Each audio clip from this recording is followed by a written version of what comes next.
תקציר, ריאל מדריד מנצחת 3-2 את ביירן מינכן.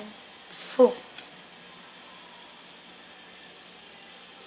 השער הראשון של ביירן מינכן תוך 7 דקות.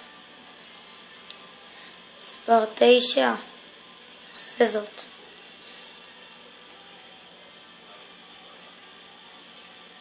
דקה השביעית. ובדקה 13 קרים בנזמה בועט לבין החיבורים של נוייר.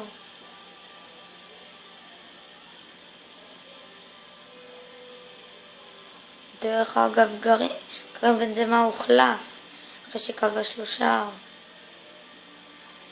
קרים בנזמה עכשיו כבש את השני שלו במהפך כבר אחרי 23 דקות. 3 שערים ב-23 דקות.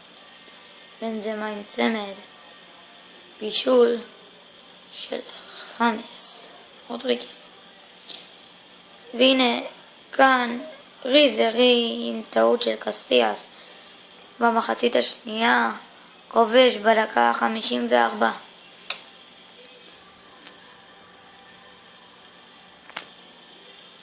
עדיפה לתוך השער של קסיאס, וזה עדיין שער. בנזמה עם עוד בישול של רודריגז עושה כאן את 3-2.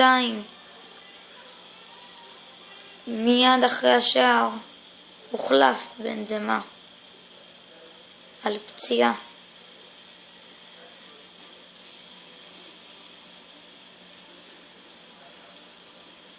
בינתיים עוד ניסיון של איירון רובן, אבל הוא נוגח החוצה. בואו נראה את זה שוב. איירון רובן נוגח החוצה. שער ריק. זהו. 3-2 לריאל מדריד.